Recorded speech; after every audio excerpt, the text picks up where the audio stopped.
A paz do Senhor Jesus, que vos fala que é o apóstolo do Ministério União da Igreja Peniel. Essa passagem de Gênesis capítulo 2 e o versículo 24 é muito interessante. Eu vou dizer porquê. Eu vou falar na letra e depois no vivificado, tá? Que é a revelação da palavra. Gênesis 2, 24 diz: Portanto, deixará o homem seu pai e a sua mãe e apegar-se à sua mulher. Vamos lá? Primeiro, considera-se esta passagem uma declaração inspirada da lei do matrimônio. Vamos lá? E serão ambos uma só carne. Aponta uma unidade de pessoas e não somente para um conjunto de corpos, não somente para um conjunto de corpos, uma comunidade de interesses ou reciprocidade de afetos. Amém? Então eu falei na letra. O deixará o homem, seu pai, sua mãe, se unirá à sua mulher. Olha, glória a Deus, que quando ele se refere ao casamento, ele se refere primeiro ao homem. E isso não é machismo, e isso não é Deus falando algo, digamos, contra a mulher. Ele está dizendo, glória a Deus, que o principado, o domínio, o cabeça é o homem. Então ele se refere ao homem, o ser, e também ao homem, o conjunto homem e mulher, a unidade homem e mulher, ambos. Amém? Porque quando ele se fala homem, ele fala sobre a humanidade, ele fala sobre o casal. Glória a Deus, bendito seja o nome de Jesus. É isso que eu quero que vocês entendam, que Deus é um Deus de princípio. E tudo que Deus faz é perfeito, por mais que não concordemos em tudo com a nossa mente carnal. Por que eu falo isso? Porque hoje há uma luta muito grande, uma resistência, principalmente dessa sociedade que temos aí.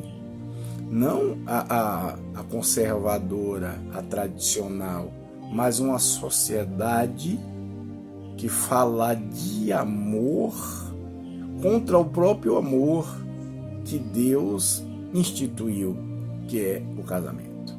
Foi Deus quem criou. Eu quero que cada um entenda isso. Não foi o pensamento de cada um que criou a instituição casamento. Foi Deus. Ele criou com o seu poder, com a sua sabedoria, com a sua idoneidade, com a sua autoridade. E hoje nós vimos pessoas com vários tipos de pensamentos e teses e doutrinas querendo colocar o casamento de uma forma a desagradar a Deus e a própria palavra. E quando isso não basta, querendo mudar a interpretação ou o que está escrito na Bíblia. Que ousadia desse homem caído. Que ousadia desse homem que prova que está separado da comunhão com Deus. Porque quando o primeiro homem ele é criado, ele vira para a mulher, ele olha o que Deus dá a mulher a ele, ele diz assim à mulher: você é ossos dos meus ossos, carne da minha carne. E chamou ela de mulher, de Eva. Ele dá o nome. Ele andava em comunhão com o Senhor, ele andava em submissão à vontade de Deus, tanto que Deus o visitava todo virado à tarde. E isso fez com que a capacidade do homem fosse perfeita, e era perfeita. Aí ele cai, porque ele desobedeceu a Deus, e aí o diabo começa a inspirá-lo, e ele próprio começa a dar lugar, né, àquele fruto o qual ele comeu da ciência do bem e do mal, se contaminou, e aí torna o quê? Uma mente carnal e maligna. E é por isso a gente vê uma inversão de valores. Homem se casando com homem, porque eles não querem só pecar, não. Eles foram além disso, como está no livro de Romanos. Leia o livro de Romanos, é muito interessante falar sobre isso, essa depravação da natureza humana, quando o homem ele se rebela e se entrega a essa sujeira, né, digamos, ao errar o alvo, que é pecado, ficar separado da comunhão com Deus e aceitar isso como uma coisa normal, e não é. Quando ele caiu, ele só pode voltar a erguer-se, a aceitar o pacto, a aliança que Deus, aleluia, preparou na cruz do Calvário. Então, a instituição casamento, ela foi feita por Deus, não foi para ninguém meter o bedelho, não foi para homem casar com homem, nem mulher casar com mulher. O Senhor criou um homem e mulher e se fez um só. Não pode ser feito um só, 2 homens e 2 mulheres. 2 homens e 2 mulheres não formam um corpo. Não forma. Não, isso é uma aberração da natureza, isso é algo contra a palavra de Deus. Assim como praticar o homem, o sexo com o animal. Entendeu? Como muitas doutrinas tem aí.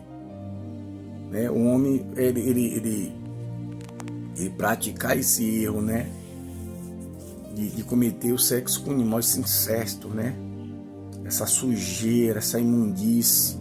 A que ponto o homem desceu, a que ponto o homem deu ouvido ao diabo e dá para tentar destruir a instituição casamento. Você vê que as novelas que fazem, dizendo ele entre aspas, que está falando da vida real, quando se refere a casamento, sempre tem o quê? Um casamento de bigamia, poligamia, né? E existem doutrinas a favor da bigamia, da poligamia, e acha que é normal. Eu não estou falando aqui de traição somente.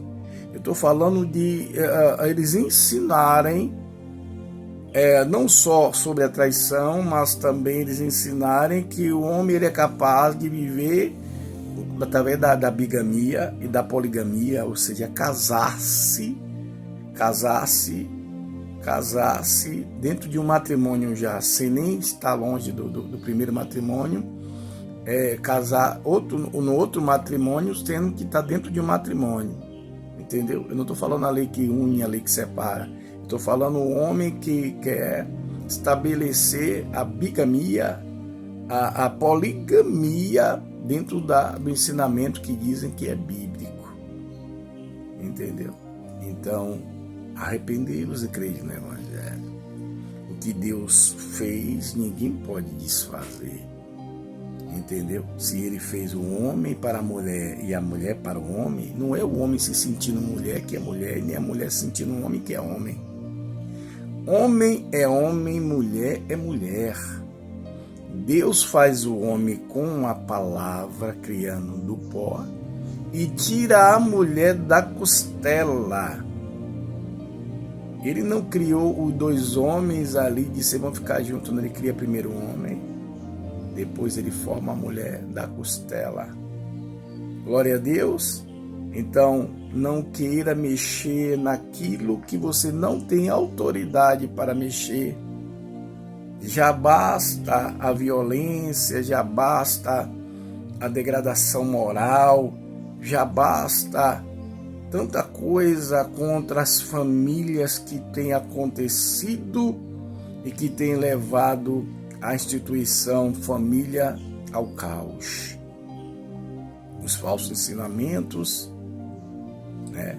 Ainda há aqueles que se digam que são pastores ou pastoras que casa dentro da instituição, mulher com mulher, homem com homem, e querendo ensinar isso para as pessoas, ensinar, ou seja, a prática, a rebelião contra a palavra de Deus que instituiu o casamento.